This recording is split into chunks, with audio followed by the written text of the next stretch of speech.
Hi everyone, welcome to this week's episode of Forbes Flash. Thanks for joining us.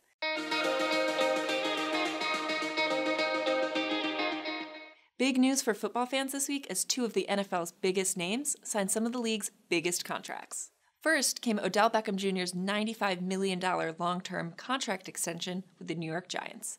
The wide receiver is now the highest paid player in his position, apparently a dream made reality for the 25-year-old.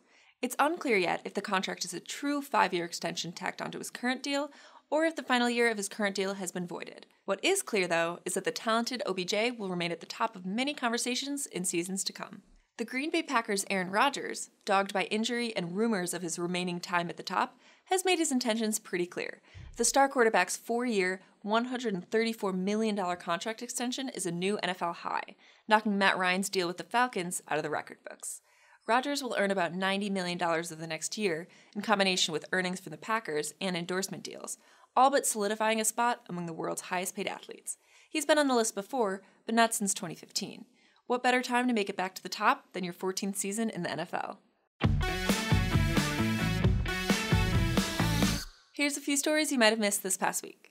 Speaking of the NFL, it's not looking good for the league's viewership heading into the 2018-2019 season. Their audience has already been declining thanks to cord cutters, but one could argue that various controversies haven't helped. Think negative publicity surrounding some players, the link between football and neurological problems, and the ongoing debate about the national anthem.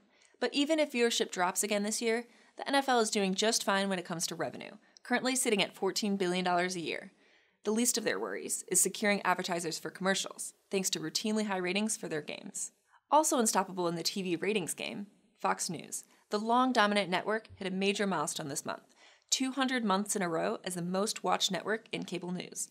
According to Nielsen, they averaged a total audience of 1.3 million. And the turbulent political climate seems to be helping, not hurting over time. Fox News Channel has seen a 4% increase in its primetime audience compared with a year ago.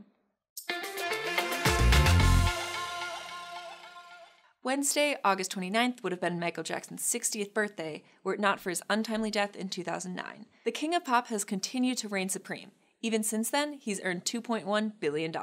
That makes up about half of his lifetime total earnings, bringing the total for the superstar to $4.2 billion. That figure is supported by the $750 million made by his estate for selling Jackson's half of the Sony ATV publishing catalog in 2016.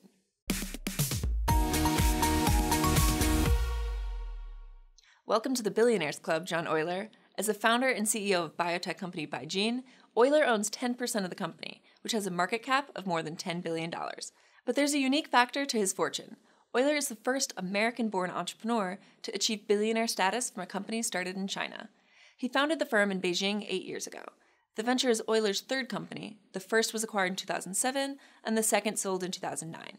It was his idea to build BeiGene in China. Quote, "They say you can't do innovative drugs in China and compete globally. We feel like we have something to prove."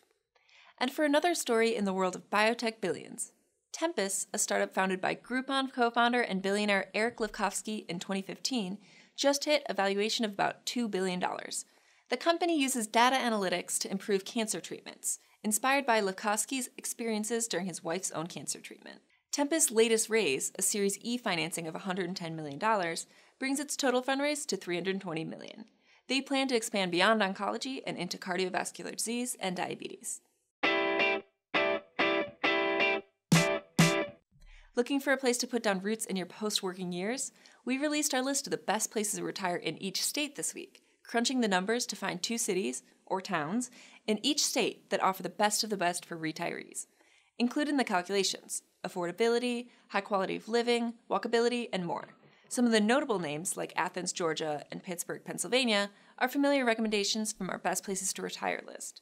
But finding 2 recommendations in each state called for different qualifications in this project. So there are newcomers like Alton, Illinois, and Brandon, Mississippi.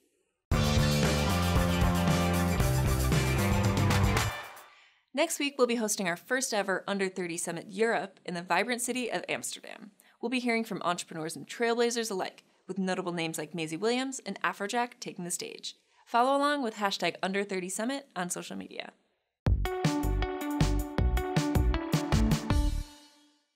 Thanks for joining us. Share your feedback using hashtag Forbes Flash, and we'll see you next week. Tune in every Friday morning. Same time, same place.